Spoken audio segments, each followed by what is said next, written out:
Good morning. This is Thursday, July 16th, 2020. My name is Tanya Pittman, and I'll be bringing you an update in regards to the second stimulus package, unemployment, coronavirus, and the new illness coming out of China. Before we get started, please hit the subscribe button, tap the little bell next to it, and leave a comment. All right? Fantastic. Let's go ahead and get started.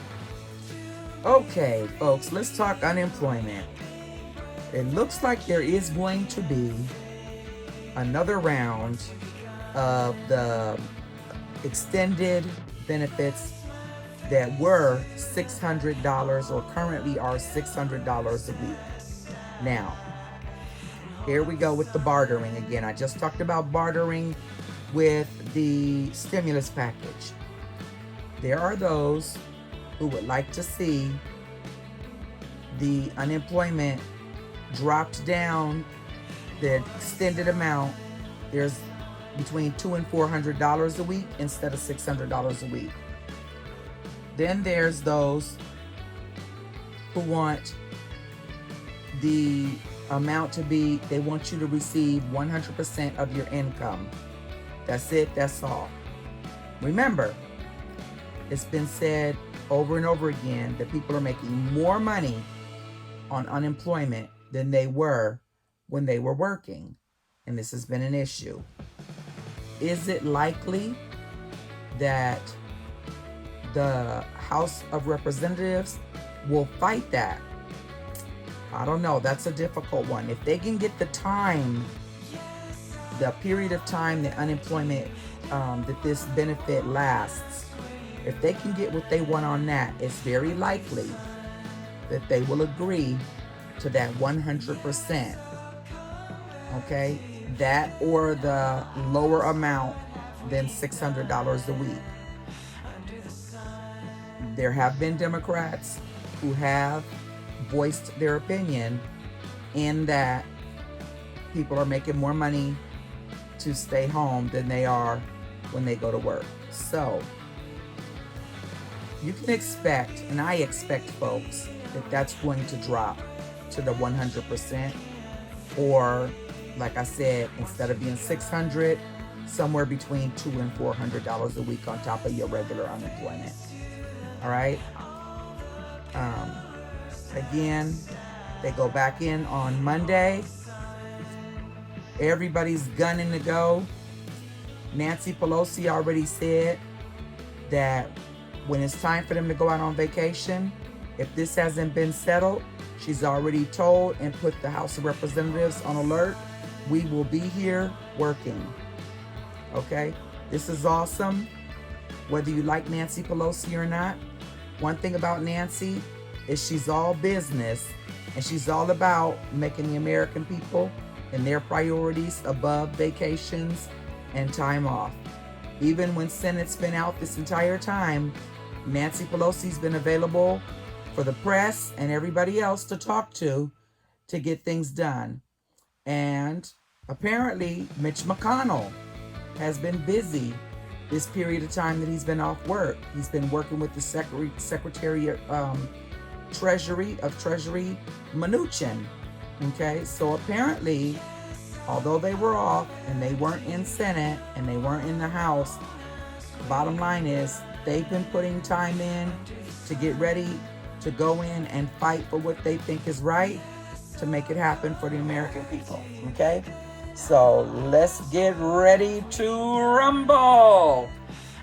All right, folks.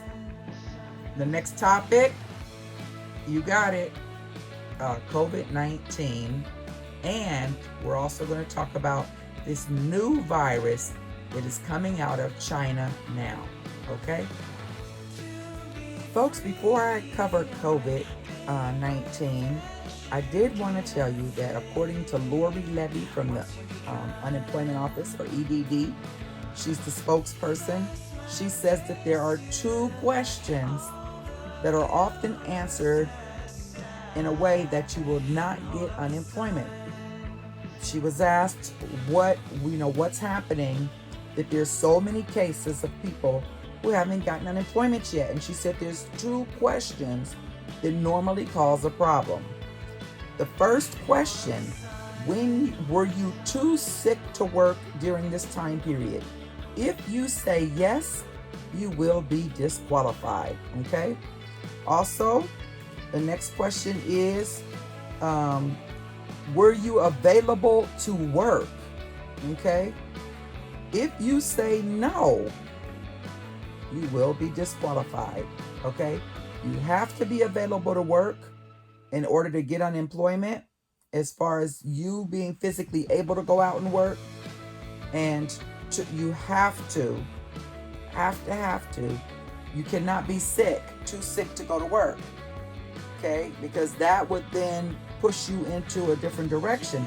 If you're too sick to work, you need to be looking at state disability, okay?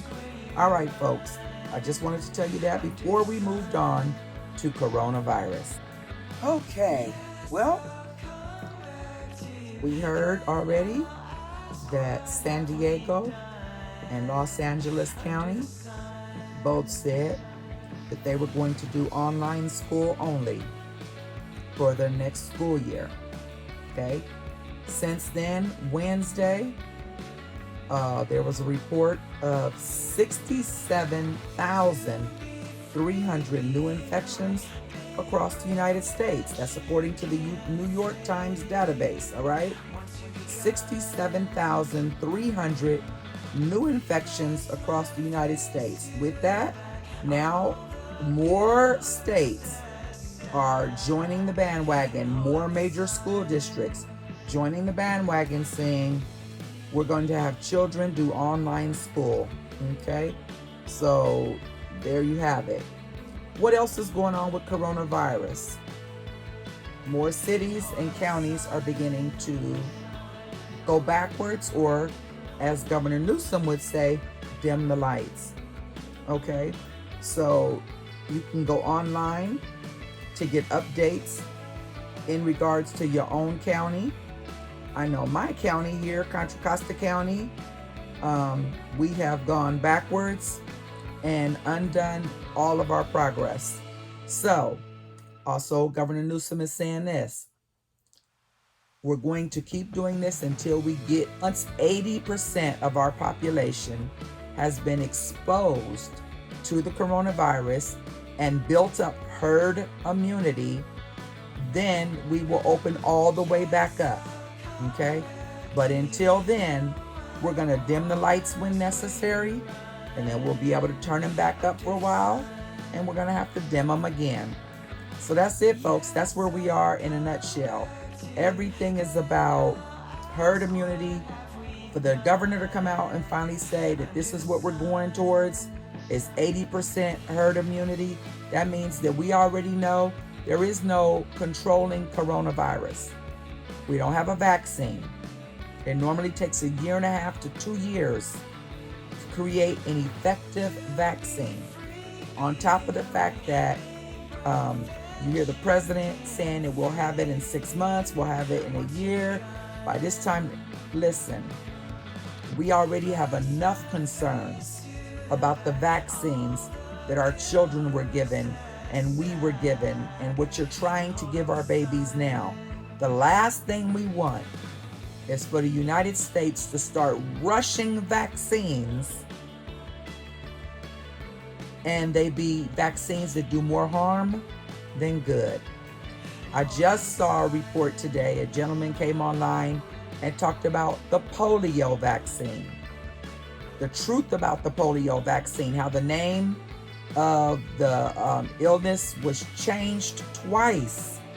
It started off as polio, and then it got a different name.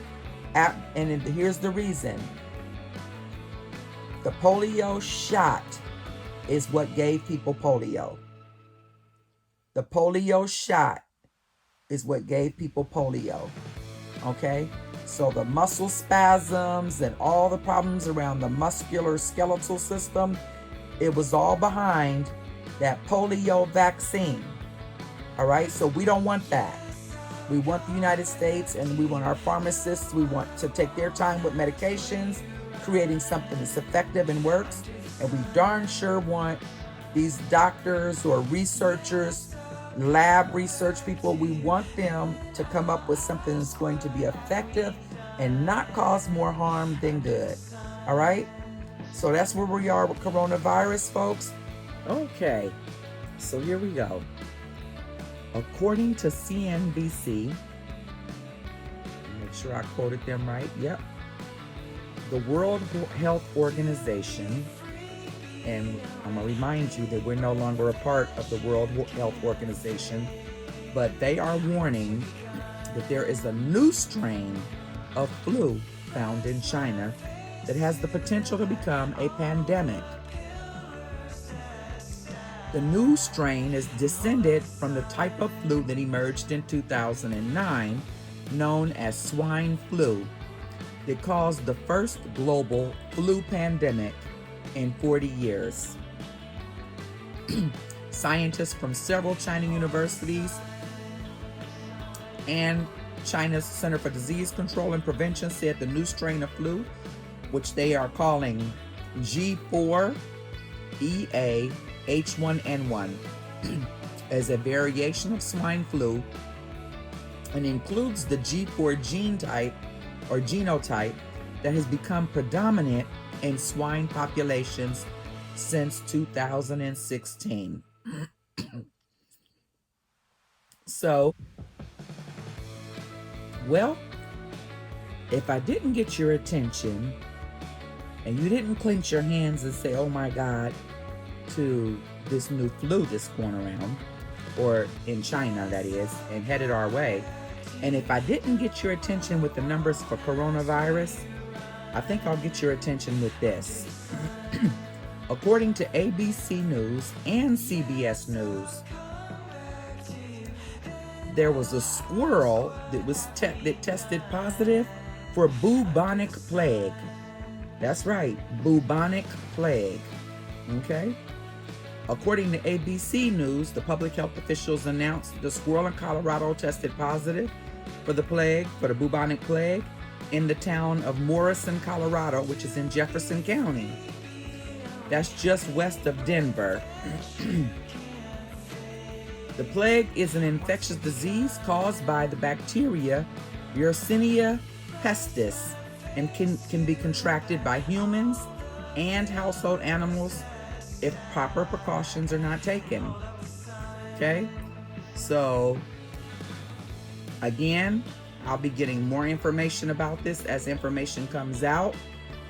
Hopefully, they're checking other rodents to make sure that it was just one, and hopefully they're able to trace where that came from real quick.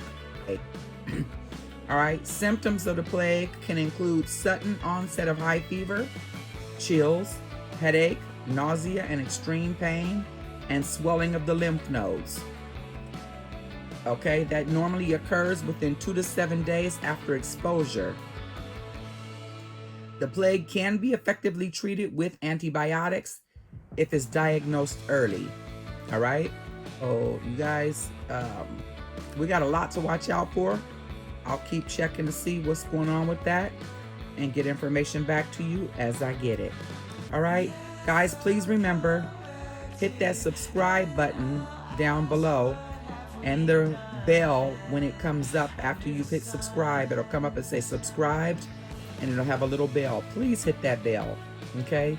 And please feel free to leave comments.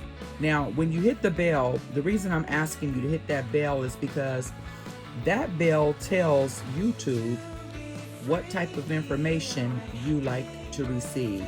All right? So work with me and let YouTube know that you need information like this. All right? I'll talk to you soon. Thank you.